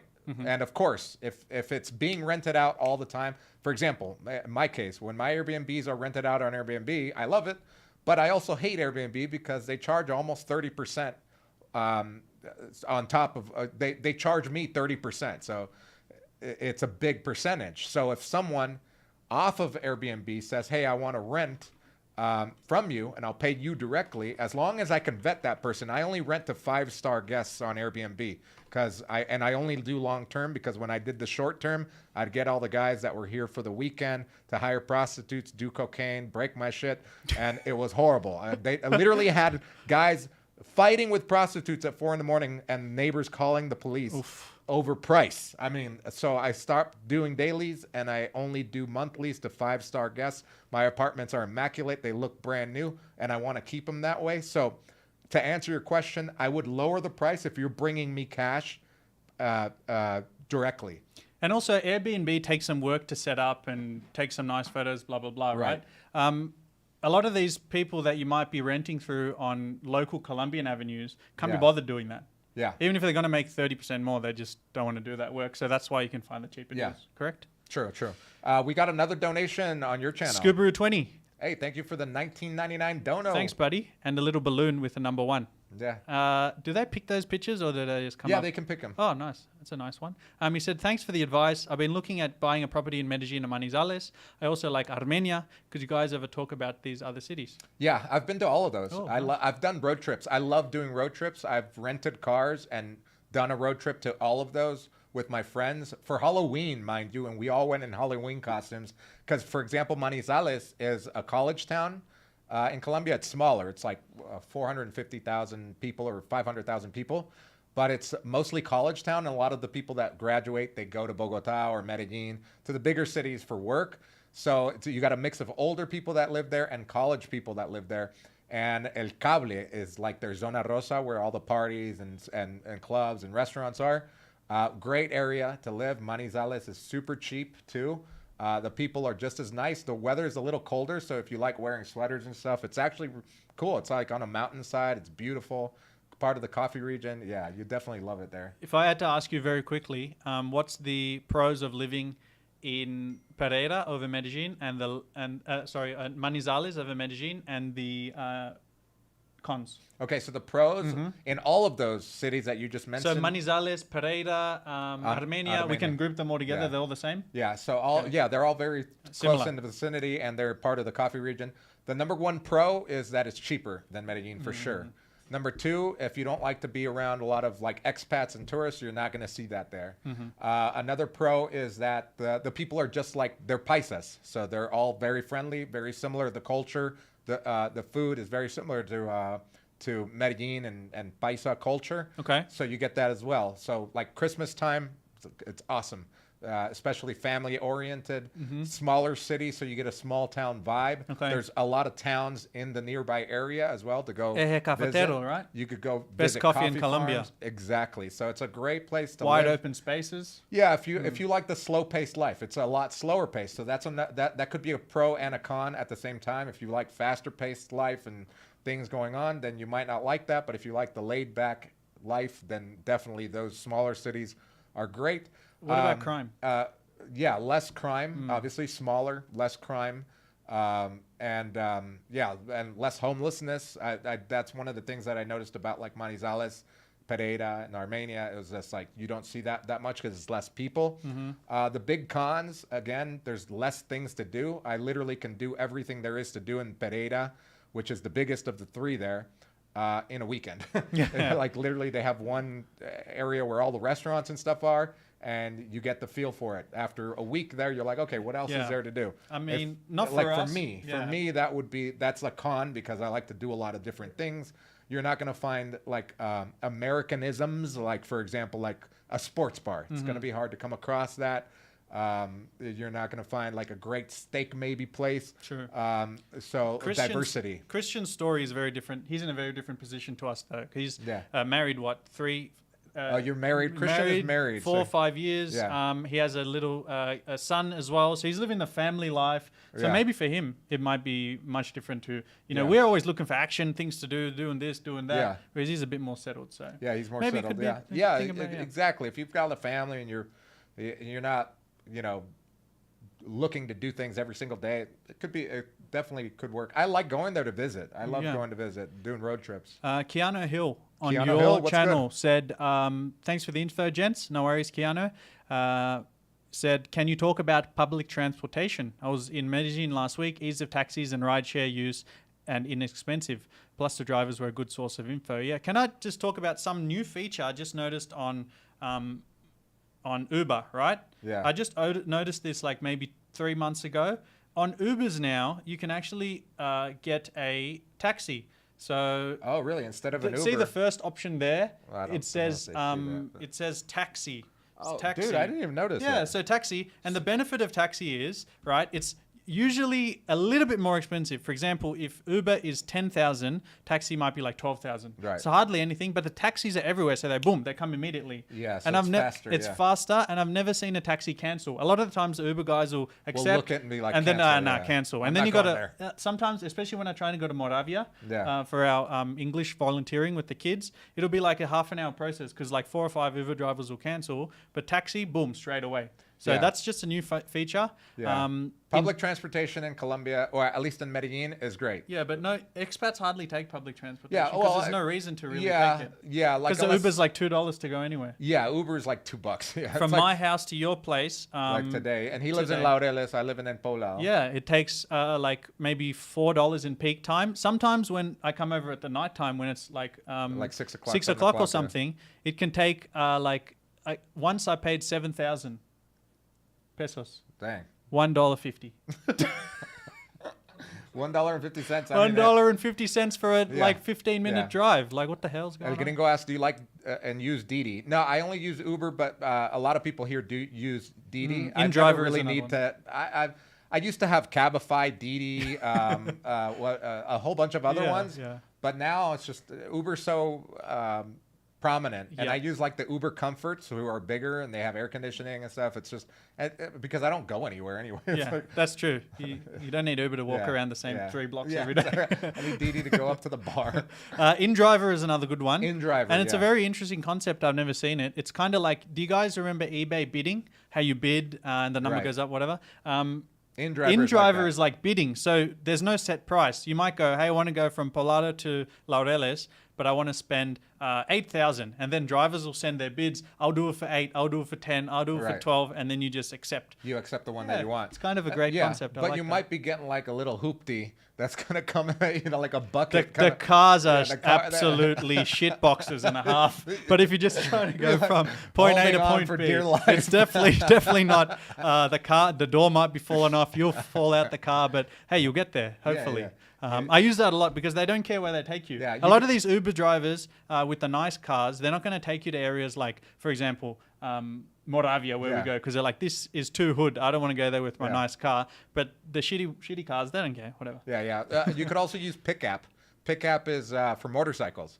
Like Hell literally no. a guy on a motorcycle with an You're extra crazy. helmet. You use that? Yeah, Oh my I've God. used it. What It's like the hell? super fast. The motorcycle guy comes with an extra helmet. You put on the helmet, get on the back, and pray. No, but I've had like the 2 experiences I've had. They were great drivers. They weren't like going through the traffic. They were actually Okay. good drivers, Oh, and man. I got there faster than I would have in a car. I would be too nervous if I had like my backpack on with my laptop camera and stuff. If it crashes, Oh yeah, everything's don't destroyed. take please don't take a pickup if you're taking your Yeah, you didn't tell. $10,000 We might have camera. people come in and be like, "Andrew's the expert." He said, "Take motorcycle taxi everywhere." Don't and order then go to pickup from the fucking airport with your bag. Flying on the freeway because people don't respect speed limits here. Even on the most windy speed limits, Yeah, they're don't doing do that. straight up Vin Pickup Diesel is style. like if you need to get somewhere Okay, fast. like and a it's very just short- you. Like for yeah. example, I had to go to a basketball game and I was running late. Yeah. Pickup got me there in like 5 minutes. Okay, that's Yeah. an important point that you might want to yeah, mention. Yeah, please don't do it if you're taking stuff. Let's see.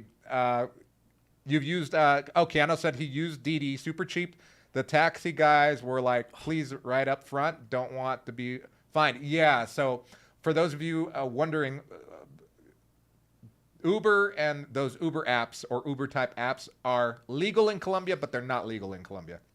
So the way around it is that That's the best explanation we can yeah, give. the best explanation. So they may ask you to ride up front because No, they will. Yeah, 100%. You have to yeah, ride in the front. You'll ride in the front if you're by yourself because they want to make it look like you guys know each other. Yeah. So that they don't get stopped and get fined.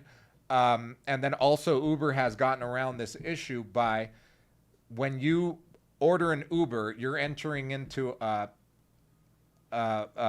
independent contractor contract and you agree to it. I mean, it really doesn't have nothing to do, but you'll see it when you first open the app and you order. You're like, do you agree to enter into this contract with the driver? So it's not like Uber in the United States where it's legal. Here they have like these special things, but you could still use it. And I've never gotten in trouble using it here. I guarantee 100% of people watching this have never read that part on Uber. There's next. Yeah, you just press next. Yeah. Yeah, but they just added that recently, and that's why you have to press so many buttons before getting an Uber now. So. Oh, that's a good question from someone on your channel. Stefan Joachim. Stefan or Stephanie? Stefan.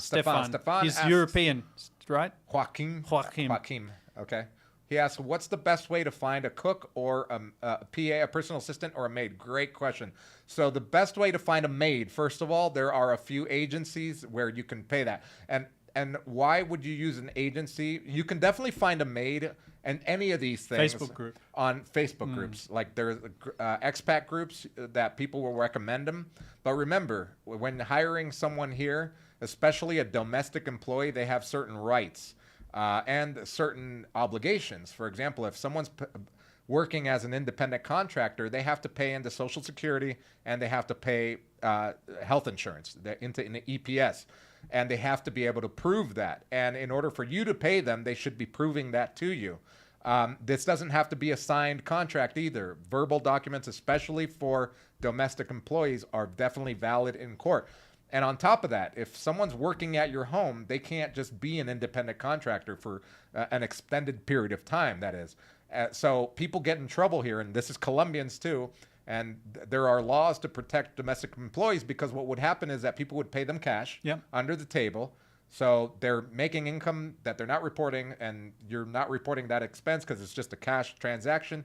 And then after 5 years of working with them, they would be fired because we don't need you anymore. Our kids are grown up. I'm moving. We divorced. Whatever the case is, they're leaving. And then that domestic employee, that cleaning lady, that cook that came to your house every Friday or every Monday and Friday, helping take care of your kids, is out of a job. She is under the table, so she's not privy to severance. She never paid into the Social Security system, so when she retires, her Social Security is going to be less. She never paid into EPS, so she doesn't have health insurance. So all those things have now been rectified through the legal system where they do have those rights. So if you hire someone and you're not paying them correctly, you could be sued. And I have one friend in the 13 years that I've been here that was sued by a cleaning lady because he was doing this, and then he fired her, and she was asking for severance. He said, I don't owe you anything. She took him to court, and obviously one had to pay 9 million pesos in severance and a fine. So yeah, go through an agency.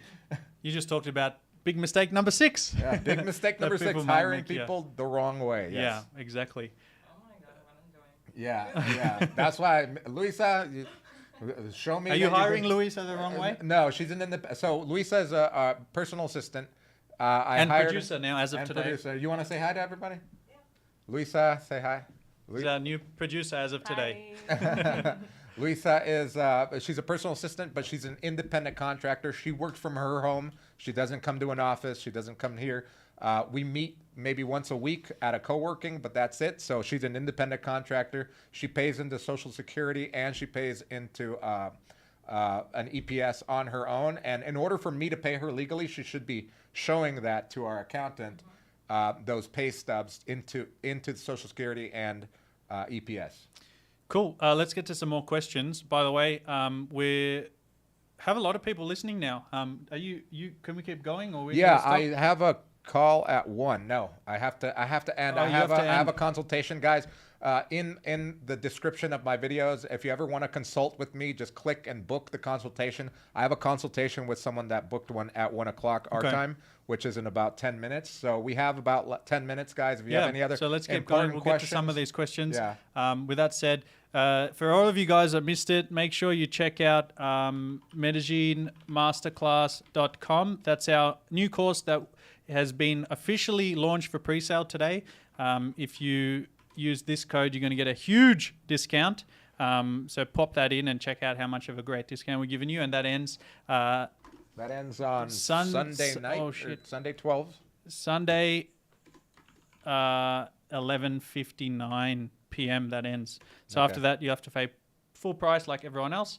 If you want some more information on what the course is about, just go to that website. We have a nice video there. We have all the information, every single module broken down, so you can see exactly what you're going to get in this course. Yeah, So check out the Medellin Masterclass. check Make sure that to out. like and subscribe to the video. Yeah. Gerald asks, what about black t-shirt and jeans? Do I have to dress up?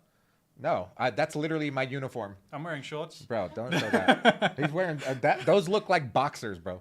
They're basketball shorts. I'm a dude. t-shirt, jeans, and today I'm wearing a blue one because we're doing a video. But my usual uniform is black t-shirt, jeans everywhere I go. Unless if I'm going to like a club or something, I might dress up a little bit with a button down. But other than that, it's pretty informal here. Even people like professionals, they'll wear jeans. The jeans could be okay, are okay. Yeah. When Jeans you and go t-shirt, into you're a normally fine with bank, that. a lot And of people closed would be shoes, wearing not jeans. flip-flops. Yeah, Yeah. that's one one of the a faux pas, a fashion faux pas here is wearing open-toed shoes if you're a guy. For Yeah. girls, it's good, but Yeah. for guys, nobody wants to see your crusty ass toes. We had actually a really good question here from Christian, different Christian, I believe.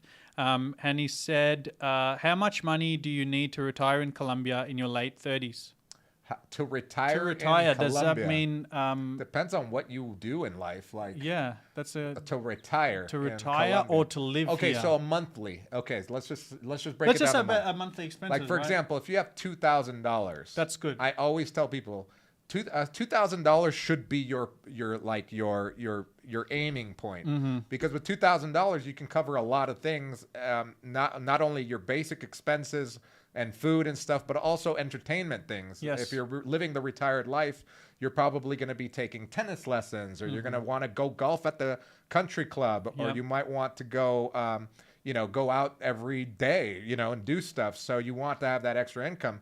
So with $2,000, that's a great starting point. Anything above that is gold. Mm-hmm. But yeah, you could even go as low as $1,500 if you want to downgrade. I was just about to say that I just broke down all my expenses and made a video about it, and mine is about $1,500.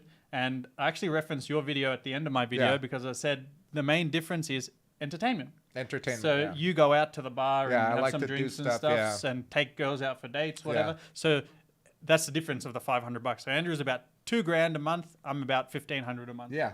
So With it works. girlfriend, without girlfriend. Yeah. With the budget with a girlfriend and without a girlfriend. That is true. That's Which true. usually it's the other way around. That's true. Girlfriends are more costly. What's your budget per month, For months without like rent, including rent? maybe 1 million for me because I have boyfriend. So Oh, 1 million? So, yeah. So that's $250? the difference of being What the hell? a beautiful Venezuelan girl and two Being us. ugly foreign-looking dudes. Shit. no, but I can spend like 1 million in one day if I want. but Okay. It's like normal. You don't? Okay, Yeah. okay. Yeah. Wow, that's a great. good Yeah. price. Damn. 1 million a month. That's amazing. Yeah. So yeah, if you're a beautiful Venezuelan girl, you can spend $1 million a month and be fine. $250. With $250 a month, you're Yeah. good. Andrew, how is a good starting point for Airbnb money wise? Bogart, a good starting point is to have about $100,000, especially if you want to if you want to get a visa here as a property owner, or like the property owner visa. I think it's about $120,000 investment to get that visa, and it changes per year depending on the minimum wage here, because it's tied into the minimum wage cost. So yeah, good starting point is about that much money.